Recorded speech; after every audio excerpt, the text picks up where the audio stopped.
वर्षभरामध्ये आपण पाहिलंय की 1 लाख कोटीच्या कर्ज 1 लाख कोटीच्या पुरवणी मागण्या झाल्या आहेत। आनंद आहे, राज्याच्या तिजोरीत भरपूर पैसे आहेत, तर मग शेतकऱ्यासाठी देण्यासाठी का नाही हा खरा प्रश्न आहेच।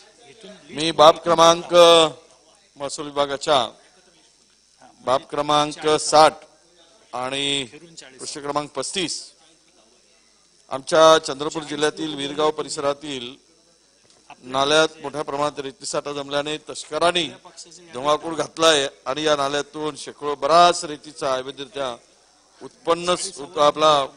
उत्खनन सुरू आहे। ही याकडे जाणीवपूर्वक दुर्लक्ष झाले। अध्यक्ष महोदय, राजुरा ते गोविंदपूर राष्ट्रीय महामार्गाचं काम सुरू आहे आणि रस्त्याच्या कामात पांढरपोणी, खामोना, मुठरा या नाल्यातून परवानगीपेक्षा अधिक रेती आणि मुरुम दगडांचे उत्खनन करण्यात आले। अध्यक्ष महोदय, तसेच या अटी शर्तीच्या अधीन राहून उत्खनन करण्याचे निर्देश असताना या नाल्यांच्या सीमांकनाच्या नदीच्या सीमांकनाच्या बाहेर जाऊन या ठिकाणी आपापल्या पक्षाच्या प्रतोदानप्रमाणे जी नाव दिली त्या प्रतोदानच्या यादीप्रमाणे नावं घेतली जात आहेत। अध्यक्ष महोदय, मनमानी पद्धतीने उत्खनन सुरू असल्यामुळे या नाल्याचं अस्तित्वच आता धोक्यात आलेलं आहे आणि म्हणून शासनाने या संपूर्ण संदर्भात तहसीलदारांनी जिल्हाधिकाऱ्याकडे अहवालही सादर केला आहे, परंतु या कंपनीला वाचवण्याचं काम सुरू आहे आणि जिल्हाधिकाऱ्याकडून अद्याप कुठलीही कारवाई या GILF कंपनीने साधारणतः अध्यक्ष महोदय 28 कोटी ते 30 कोटी रुपयाचं अवैध उत्खनन केलं आहे आणि त्याला वाचवण्याचं काम खालील प्रशासन करत आहे। आपण चौकशी करावी आणि त्यांच्यावर कारवाई करावी अशी मागणी मी या निमित्तानं करतोय। अध्यक्ष महोदय, खरं तर वन विभागाचा मोठा विषय या ठिकाणी आहेच। वन्य प्राण्यांनी फार धुमाकूळ घातला आहे। प्रकरण बाब क्रमांक 62 पृष्ठ क्रमांक 36 प्रचंड अध्यक्ष महोदय धुमाकूळ घातलाय। गेल्या 1-2 महिन्यामध्ये वाघाच्या आणि हत्तीच्या हल्ल्यामध्ये गडचिरोली जिल्ह्यामध्ये 10 लोकांचा बळी गेलाय। माझ्या मतदारसंघामध्ये 63 वाघ आहेत आणि तिथेही सुद्धा 7 लोकांना आपला जीव गमवावा लागला। अध्यक्ष महोदय, गडचिरोली जिल्ह्यात तर आता हत्तीमुळे शेतकऱ्यांना जगणं कठीण झालंय, फिरणं कठीण झालंय।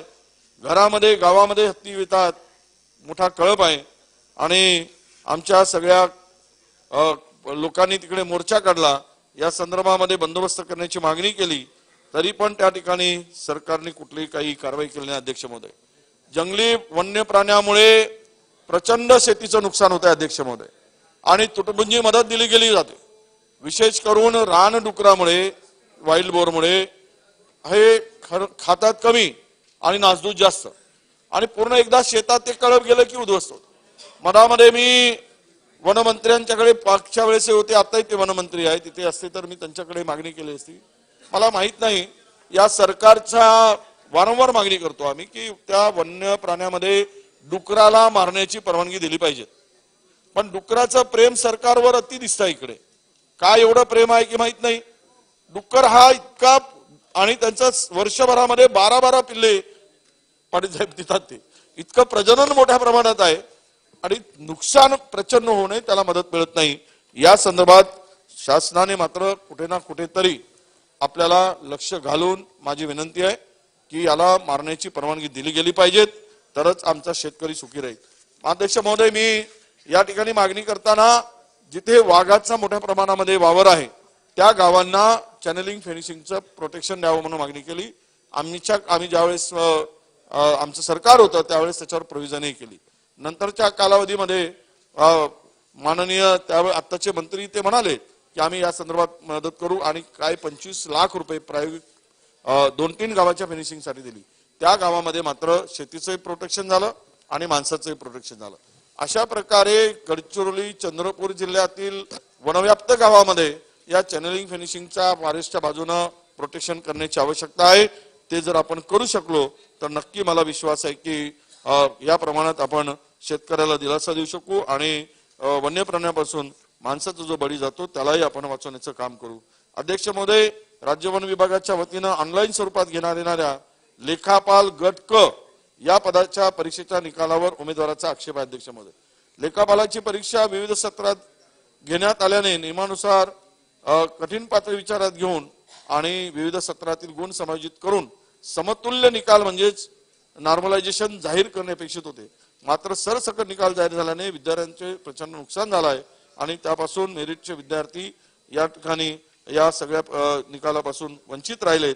म्हणून आम्हाला आमची विनंती आहे की वन विभागाने सुधारित निकाल त्यामध्ये दुरुस्ती करून जाहीर करावा अशी आमची अपेक्षा. अध्यक्ष महोदय, माननीय या ठिकाणी आपल्याला वैद्यकीय शिक्षण मागणी क्रमांक 51, मी देशामध्ये इथे वैद्यकीय मंत्री महोदय आहे, देशामध्ये एमबीबीएसच्या जागेच्या संख्येमध्ये वाढ करण्यासाठी आणि राज्याच्या आणि केंद्राच्या वैद्यकीय महाविद्यालयाचे श्रेणीकरण करण्यासाठी ही पुरवणी मागणी मांडलेली आहे. अध्यक्ष महोदय, मला आपल्या राज्यातून उद्योग पळवले जातात, मोठमोठ्या संस्था पळवल्या गेल्या आहेत. आता तर college of physician and surgeon ज्याला CPS म्हणतो ही संस्था बंद करून ती देखील इतर राज्यात पळवण्याचा उद्योग सरकारकडून होतो काय अशी परिस्थिती निर्माण झाली. अध्यक्ष महोदय, महाराष्ट्र वैद्यकीय परिषद अधिनियम किंवा भारतीय वैद्यक परिषद अधिनियमात एखादा पाठ्यक्रम समाविष्ट नसला तरी राज्य सरकारला त्या ठिकाणी मान्यता देण्याचे अधिकार आहेत. परंतु जानेवारी 2023 मध्ये अध्यक्ष महोदय या महाराष्ट्र वैद्यकीय परिषदेने CPSच्या खाजगी रुग्णालयाची आणि संस्थांची तपासणी करण्याचा निर्णय घेतला. राज्यात एकूण 120 CPS रुग्णालय आहेत, त्यातील फक्त 44 रुग्णालयाची तपासणी केली आणि सरकारकडे अहवाल पाठवला. राज्याच्या वैद्यकीय शिक्षण विभागाने 13/7/2023 ला CPSच्या सर्व शैक्षणिक अर्हता बंद करण्याचा आदेश काढला. अध्यक्ष महोदय, वरवर बघितलं तर ही प्रक्रिया कायदेशीर वाटेल, पण एक मोठे षडयंत्र आहे आणि यातून हजारो PGच्या विद्यार्थ्यांचं नुकसान महाराष्ट्रात होणार आहे. माननीय वैद्यकीय शिक्षण मंत्री महोदयांना माझे काही प्रश्न आहेत, त्याचं उत्तर त्यांनी आपल्या उत्तरामध्ये द्यावं. केंद्रीय आरोग्य व कुटुंब कल्याण मंत्रालयाने आदेश देऊन सुद्धा वैद्यकीय शिक्षण विभागाने या संस्थेची प्रवेश प्रक्रिया कोणत्या कारणावरून थांबवली हे महाराष्ट्राला कळू द्यावं. CPSची मान्यता काढण्यापूर्वी नैसर्गिक न्याय तत्वानुसार त्यांचं म्हणणं संबंधित विभागाने का मांडण्याची संधी दिली नाही याचं उत्तर अपेक्षित आहे. या संस्थेविरुद्ध एकही तक्रार सरकारकडे आलेली नाही. एवढी वर्षे या संस्थेची मेडिकल कॉलेजेस राज्यात सुरू आहेत. अचानकपणे या संस्थेची तपासणी करण्यामागील नेमकं कारण काय हे सुद्धा आपण उत्तरात सांगावं.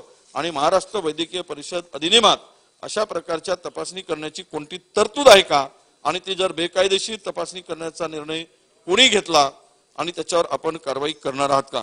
तपासणीपूर्वी CPS संस्थेला किमान नोटीस तरी दिली होती का हाही प्रश्न त्या ठिकाणी उपस्थित होतो. अध्यक्ष महोदय, म्हणून माझी राज्यातील एवढीच माझी मागणी आहे मंत्री महोदयांना की राज्यात एवढे मेडिकल कॉलेजेस सुरू आहेत, त्रुटी आढळली तर त्रुटी दूर करण्याची संधी दिली जाते, मग CPSच्या बाबतीत त्यांना संधी का दिली गेली नाही. आणि या अघोरी निर्णयामुळे जवळपास 2200 विद्यार्थ्यांचे नुकसान दरवर्षी होणार, त्याला जबाबदार कोण हाही प्रश्न आहे. आणि म्हणून आपल्याच राज्यातून ही संस्था बंद करून इतर राज्यात पळवण्यासाठी आपल्याकडे काही असा प्रयोजन आहे का अशी माझी त्यांच्याकडे थेट विचारणी आहे. या प्रश्नांची उत्तरं अध्यक्ष महोदय या ठिकाणी मंत्री महोदयांनी द्यावीत अशी माझी त्यांना विनंती आहे. अध्यक्ष महोदय, बाब क्रमांक 127 पृष्ठ क्रमांक 75 आपल्याकडे महानगरपालिका क्षेत्रामध्ये मूलभूत सुखसुविधा खरं तर एक मोठा घबाड पिंपरी चिंचवड महानगरपालिकेमध्ये झालाय. मी जरा याची सविस्तर माहिती आणि याचं उत्तर नगर विकास विभागाने कोणी असतील तर मला ते त्यांनी नेमलेले कंत्राटी मंत्री सुद्धा इथे उपस्थित नाहीत असं मला दिसत आहे. नगर विकास विभागाच्या CM साहेबांनी ज्यांना नेमलाय त्यालाही कंत्राटी म्हणावं का, ते होते तेही गेले आणि कॉन्ट्रॅक्टवर नेमले होते, पहिले दुसरे नेमलेत, मग नंतर नेमलेत, आता तिसरे नेमलेत, तेही गेले. पण मला वाटतं की तुम्ही जबाबदारी म्हणून स्वीकारत असाल, कॅबिनेट मंत्री 2-2, 3-3 इथे आहेत. एक मोठा विषय आपल्या पुढे मी अध्यक्ष महोदय ठेवतोय. महानगरपालिका क्षेत्रातून मूलभूत सुखसोयीच्या विकासासाठी विशेष तरतूद करण्यासाठी ही पुरवणी मागणी आपण मांडलेली आहे. विशेष म्हणजे सरकारी तिजोरीत येणारा पैसा जनतेचा असतो, परंतु सरकार मूलभूत सोयी सुविधा करण्यासाठी कोट्यावधी रुपये खर्च करते, पण सरकारी निधीचा स्वतःच्या फायद्यासाठी वापर होत असेल तर अशा लोकांना सरकार कारवाई करणार आहे का, त्यांना गजाआड करणार आहे का, हा माझा प्रश्न आहे. पिंपरी चिंचवड महानगरपालिकेतील 1 कोट्यावधी रुपयाचा घोटाळा आज मी सभागृहात मांडतोय. आपल्याला विनंती आहे की यावर आपण लक्ष द्यावं. महानगरपालिकेकडून वेगवेगळ्या गोष्टींसाठी भूखंड आरक्षित केले जातात, मात्र पुरेसा निधी नसल्यामुळे त्याचा विकास खाजगी विकासाकडून करून घेतला जातो. एकत्रित विकास नियंत्रण व प्रोत्साहन नियमावली 2020 यासाठी तयार केलेली आहे. अध्यक्ष महोदय, त्या बदल्यात विकासकाला एम्युनिटी TDR दिला जातो. भाकड भागात आरक्षण क्रमांक 438 हा ट्रक टर्मिनलसाठी आणि 438 अ हा पीएमसी पीएल डेपोसाठी आरक्षित होता. या भूखंडाचा विकास करण्यासाठी जमीन मालक messrs Vilas Javadekar infinity private limited यांच्याशी महापालिकेने 6 नोव्हेंबर 2023 ला करार केला. या कंपनीने महापालिकेला 87,318 स्क्वेअर मीटरचे बांधकाम करून देण्याचे मान्य करून त्या बदल्यात महापालिकेने कंपनीला 6,93,448 स्क्वेअर मीटरचा एम्युनिटी टीडीआर दिला. अध्यक्ष महोदय, खरा घोटाळा आता यामध्ये पुढे आहे. अध्यक्ष महोदय, या बांधकामासाठी अंदाजपत्रक तयार केले गेले. महापालिकेच्या स्थापत्य विभागाने त्याला मंजुरी दिली. अंदाजपत्रकानुसार संपूर्ण बांधकामाचा खर्च 568,71,71,768 रुपये काढला गेला. बांधकामाचे क्षेत्र 78,318 स्क्वेअर मीटर आहे. अध्यक्ष महोदय, महापालिकेने 65,080 रुपये प्रति स्क्वेअर मीटर कंस्ट्रक्शन कास्टला मान्यता दिली. प्रत्यक्षात 2023-24 चे सीएसआर नुसार एएसआर नुसार कंस्ट्रक्शन कास्ट ही 26,620 रुपये होती, परंतु या ठिकाणी 65,080 रुपये प्रति स्क्वेअर मीटर दिली. तब्बल 38,640 रुपये प्रति स्क्वेअर मीटरने अंदाजपत्रक महानगरपालिकेने फुगवले, वाढवले. परिणाम हा झाला की अंदाजपत्रक फुगवल्यामुळे एम्युनिटी टीडीआर स्वरूपात देण्यात येत असलेल्या मोबदल्यात या क्षेत्रामध्ये प्रचंड मोठ्या प्रमाणात वाढ झाली आणि एएसआर नुसार महापालिकेने कंस्ट्रक्शन कास्ट काढली तर 665 कोटी रुपयाची होती. एम्युनिटी टीडीआर विकासाला मिळाला असता, पण अंदाजपत्रक फुगवल्यामुळे आता 1,136 कोटी रुपयाचा टीडीआर याला मिळणार आहे. अध्यक्ष महोदय, 671 कोटी रुपयाचा नेट फायदा या अधिकाऱ्यांनी या विकासकाला करून दिलाय. सर्व कागदपत्र A to Z आमच्याकडे आहेत. जो दर म्हणजे तिथला मोठ्यात मोठा विकासक असेल चोरडियासारखा, त्याचाही दर आपण पाहिला मागच्या वर्षभरामध्ये, तरी तो दर 26,000-23,000च्या पुढे नाही. पण हा कोण लागून गेला, हा कोणाचा मायेचा लाल लागून गेला असं म्हणायला हरकत नाही की ज्याला 65,080 रुपये प्रमाणे स्क्वेअर मीटर प्रमाणे याला कंस्ट्रक्शन कास्टला मान्यता दिली आणि हा एवढा मोठा आकडा फुगवून आज त्या ठिकाणी महानगरपालिकेचा 671 कोटी रुपयाचा, तेही अजितदादा सारखे दबंग नेता, दादा माणूस तिथे असताना हा मोठा भ्रष्टाचार त्या ठिकाणी होतो आहे. म्हणजे 681 कोटी रुपये कुणाच्या तरी घशात चाललेले आहेत. मी प्रश्न विचारला असता ते जर असते तरी पुणे जिल्ह्यातील आपण आहात म्हणून आपण या ठिकाणी या सर्व प्रकरणाची चौकशी करण्याची आवश्यकता आहे. आणखी खरा म्हणजे सांगतो, आणखी घोटाळा पुन्हा यातला अधिक काय झाला ते आपल्या निदर्शनास आणतो. पिंपरी चिंचवडसाठी महानगरपालिकेच्या जनतेच्या सेवेसाठी नाही तर संपूर्ण कार्यालय जे आहे अध्यक्ष महोदय, विकासाच्या फायद्यासाठी दिवस रात्र काम करीत आहे असं दिसतंय. 6 नोव्हेंबरला करारनामा झाला. खरी गाऊन कुठे आहे बाग अध्यक्ष महोदय? 6 नोव्हेंबरला करारनामा झाला. 7 नोव्हेंबरला स्थापत्य विभागाने दाखला दिला की बेसमेंटचे आणि पायाचं म्हणजे फाउंडेशनचं खोदकाम पूर्ण झालंय. म्हणजे एका दिवसात बेसमेंट खोदून पूर्ण झाली आणि त्या तिथल्या अधिकाऱ्यांनी सर्व मिळून 8 नोव्हेंबरला म्हणजे 6ला आपल्या लक्षात आणून देतो की 6 तारखेला करारनामा, 7 तारखेला बेसमेंट आणि पायाचं खोदकाम. हे पेपर एक पेपर आहे, एक पेपर मी सांगतो. 8 नोव्हेंबरला एम्युनिटी टीडीआर म्हणजे 8 नोव्हेंबरला 6, 7, 8 नोव्हेंबरला एम्युनिटी टीडीआर समितीची बैठक बोलवण्यात आली. खोदकाम पूर्ण झाल्याचं दाखवून टाकलं आणि 5% टीडीआर विकासकाला मंजूर करून देऊन टाकला. एवढ्या दिवसात एवढ्या मोठ्या क्षेत्राचं खोदकाम 86,000 कधी शक्य होतं का याचा विचार करण्याची आवश्यकता आहे. सर्व शासकीय बांधकामाचे कंत्राट याच विकासाला देऊन टाकावे अशी परिस्थिती गतिमान सरकारची झालेली आहे आणि म्हणून मी आपल्या लक्षात आणून देतो, जोत्याचे बांधकाम झाल्याशिवाय 25% टीडीआर देता येत नाही. ही त्या ठिकाणी तरतूद आहे, असा नियम आहे. तरी पण 5% टीडीआर केवळ खोदकाम झालं म्हणून दिला आणि या विकासकाकडून विशेष म्हणजे फायदा असा की 28,40,00,000 रुपयाची नियमानुसार बँक गॅरंटी हवी होती, पण या विकासकाकडून 1 कोटी रुपयाची बँक गॅरंटी या महानगरपालिकेने घेतली आणि यामध्ये कोट्यावधी रुपयाचा आर्थिक घोटाळा या ठिकाणी झालेला आहे. याची सर्वकष चौकशी केली तर मला वाटते महानगरपालिकेच्या आयुक्तापासून डझनभर अधिकारी घरी गेल्याशिवाय राहणार नाही. नियत साफ असेल, नियत इमानदारीची सरकारची असेल, भावना प्रामाणिकपणाची असेल तर हा घोटाळ्याचे सर्व पेपर मी आपल्याकडे देतोय. आपण यावर कारवाई करून यावर 420 पासून इतका जो घोटाळा 761 कोटीचा केलाय यावर कारवाई सरकार करणार आहे का, हा माझा खरा प्रश्न आहे अध्यक्ष महोदय. म्हणून आपल्याला माझी या निमित्तानं ही मागणी करतो आणि विशेष रूपानं म्हणजे जे काही तरतूद मोठ्या प्रमाणात केली 7,000 कोटीची केली पाहिजे, पण नगर विकास खात्याने विकास करत असताना सर्व नगरपालिकाचा विकास लक्षापुढे लक्ष ठेवून काम केलं पाहिजे. नगर परिषदा, महानगरपालिका, परंतु केवळ सत्ताधारी आमदारांना निधी देऊन सर्वांगीण विकास कसा करणार आहात आपण? या बाजूला अनेक आमदार आहे. अरे ठीक आहे, तुम्ही जास्त वाटा घ्या, पण अजिबात नील, झिरो हे जर असेल तर त्या शहराला उद्या भकास होताना आपण पाहणार आहात का? आणि सर्वांगीण विकासाच्या कल्पना आपण रंगवणार आहात का? हा खरा माझा प्रश्न आहे. म्हणून तुम्हाला या पुरवणीवर बोलताना माझी विनंती आहे की किमान सत्ताधाऱ्यांनी झुकतं माप घेतलं तरी विरोधकांना पूर्णतः डावलून आपण राज्याचा विकास करू शकणार नाही. पुरवणी मागण्या मोठ्या आहेत.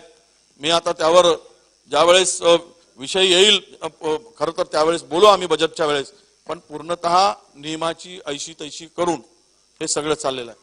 किती टक्के? 10% वर कधीही पुरवण्या मागण्या नसतात. पण दादापासून सुरू झालं त्यावेळेस त्यांनी 17% नेलं. पहिले तर फडणवीस साहेबांनी 22% नेलं होतं, मग दादानी 17% आणलं. आजचं जर आपण पाहिलं तर ही पुरवणी मागणी साधारणतः आपल्या एकूण अर्थसंकल्पाच्या जर आपण पाहिलं तर ती 23-24% येते. आणि ही सर्व पैसा एवढा मोठा निधी म्हणजे मला कळत नाही की तुम्ही एकीकडे एवढी पुरवण्या मागण्या करताय, दुसरीकडे मात्र आदिवासी विभाग, सामाजिक न्याय विभाग यावर ज्या काही विकासासाठी तरतूद केल्या गेल्या त्यातल्या 30% सुद्धा तुम्ही खर्च केले नाहीत. तो पैसा कुठे गेला? आदिवासी विभागाचा पैसा कुठे गेला? समाज कल्याणचा पैसा कुठे गेला? खर्च झाला नाही. आणि परत नव्यानं या सप्लिमेंटरी मध्ये आपण तरतूद केला आहे.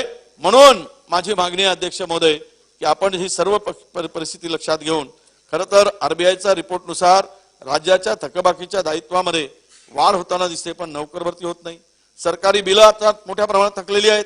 शेतकऱ्यांना मदत मिळत नाही. मग हे पैसे जात आहेत कुठे? राज्यातल्या शाळांमध्ये 28,000 शिक्षक आता शिक्षक जागा रिक्त आहेत. मग त्यासाठी सरकारकडे निधी नाही. हे पैसे चालले कुठे? 50,000 कोटीचे पुरवणी मागण्या करायच्या. तुम्ही सत्ताधारी सत्ता टिकवण्यासाठी आपापल्या पार्टीच्या आपापल्या माणसाचे लाड पुरवण्यासाठी त्यांना तिजोरी लुटून देत आहे. पण कंत्राटदारांचे पैसे तर द्या, शिक्षकांचे पद तर भरा. एका आमदाराला 1,000 कोटी रुपये द्या, 5,000 कोटी द्या.